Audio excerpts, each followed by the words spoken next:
ಇದೆ, ಅಷ್ಟು ಮುಗ್ಧ ಮುಗ್ಧ ಮುಗ್ಧ ಸುಂದರವಾಗಿದೆ. ಇಂಥ ಮನಸ್ಸು ಏನನ್ನ ಅನುಭವಕ್ಕೆ ತಂದು ಕೊಡುತ್ತದೆ? ಆನಂದವನ್ನು ಅನುಭವಕ್ಕೆ ತಂದು ಕೊಡುತ್ತದೆ. ಇದೇ ಭಕ್ತಿಯ ಫಲ. ಇಷ್ಟು ಸುಲಭ ಬೇರೆ ಅದಾವೇನು ಅಂತ ಅವನ ಪ್ರಶ್ನೆ, ಬ್ರಹ್ಮಕುಮಾರರ ಪ್ರಶ್ನೆ. ಇಷ್ಟು ಸುಲಭ ಸುಂದರ ಅದೇ ಕ್ಷಣ ಫಲ ಕೊಡುವಂಥದ್ದು ಇನ್ನೇನಾದರೂ ಮಾರ್ಗ ಇದೆಯೇ? ಎಲ್ಲ ಮಾರ್ಗಗಳು ಇದಕ್ಕೆ ಪೋಷಕ ಆಗಿರ್ತಾವ. ಎಲ್ಲ ಬೇಕು, ಜ್ಞಾನವೂ ಬೇಕು, ಕರ್ಮವೂ ಬೇಕು, ಯೋಗವೂ ಬೇಕು. ಎದಕ್ಕೆ?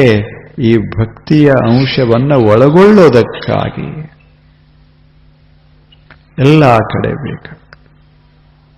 ಇಂಥ ಸುಂದರವಾದ ಪ್ರೇಮ ಅಥವಾ ಭಕ್ತಿ ಅಂತೇನದ, ಈ ಭಕ್ತಿ ಇದೇನಾಗಬೇಕು? ಈ ಭಕ್ತಿ ಆನಂದ ರೂಪ ತಾಳಬೇಕು. ಅವಾಗ ಮನುಷ್ಯ ಅನುಭಾವಿಯಾಗ್ತಾನ. ಆದ್ರೆ ಭಕ್ತಿ ಹೊಲಸಾಗೋದೇ ಬಹಳ ಸಲ. ಮೊದಲೇನೋ ಚಲೋ ಇರ್ತದೆ, ಮುಂದದು ಹೋಗಿ ಬೇರೆ ಬೇರೆ ರೂಪ ತಾಳಿ ಹೋಗಿ ಬಿಡ್ತದೆ ಅಷ್ಟೆ. ಅದು ಹೊಲಸಾಕೋತ್ ಶ್ರದ್ಧಾ ಅನ್ನೋದು ಪಕ್ಕ ಇರದೆ ಮುಂದೆ ಆನಂದ ಉಂಟಾಗೋದಿಲ್ಲ, ಫಲ ಆನಂದ ರೂಪ ತಾಳೋದಿಲ್ಲ.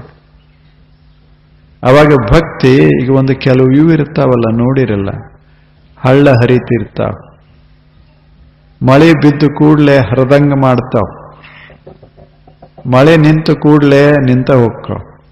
ಇರುವುದಿಲ್ಲ ಕೆಲವು ಹಳ್ಳ ಹೆಂಗ್ ಹರ್ಕೋತ ಏನ್ ಜೋರ್ ಹರ್ಕೋತೆ ಬರ್ತಾವ. ಮಾಳಿಗೆ ಮ್ಯಾಗೆ ನೀರು ಬೀಳಾಗ ಏನ್ ಜೋರ್ ಇರ್ತದ ಅದ. ಇನ್ನೇನು ಹರಿದು ಎಲ್ಲಿ ಅರಬ್ಬಿ ಸಮುದ್ರಕ್ಕೆ ಹೋಗ್ಕಾವೇನೋ ಅಂತ ನಮಗ. ಅವು ಎಲ್ಲಿ ಹೋಗುದಲ್ಲ, ಗಟಾರಕ್ಕೆ ಹೋಗ್ತಾವ ಅಷ್ಟೇ.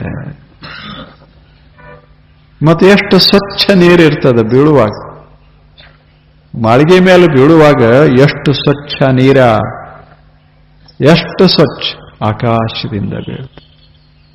ಆದರೆ ಕೆಳಗೆ ಬಿದ್ದ ರಭಸಕ್ಕೆ ಹಿಂಗ ಹೊರಡ್ತಾವ, ಆ ಕಡಿದು ಈ ಕಡಿದು ಎಲ್ಲ ಒಣಿದು ಅಲ್ಲೇ ಕೂಡ್ತಾವ ರಸ್ತಾದಾಗ, ವಿಜಾಪುರ ರಸ್ತಾದಾಗ. ನೋಡ್ಬೇಕು ಏನ್ ಮಳಿ ಏನು ಭಾರಿ ಆಗ್ಯದಂತ ಅಲ್ಲೆವ್ರಿಗೆ ಏನಿರುವುದಿಲ್ಲ, ಎಲ್ಲ ಕೂಡಿರ್ತಾವ ಅಷ್ಟೆ. ಹಂಗ ಕೂಡ್ಕೊಂಡು ಇನ್ನೇನು ಹೋಗ್ತದಂತ ಅನ್ನೋದರಾಗ ಎಲ್ಲಿ ಹೋತು? ಇಲ್ಲೇ ಕೆರಿಗೆ ಬಂತು ಅಷ್ಟೆ. ಬಂದ ನಿಂತು. ನಮ್ಮದು ಭಕ್ತಿ ಹಂಗಾಗ್ತದ ಒಮ್ಮೊಮ್ಮೆ.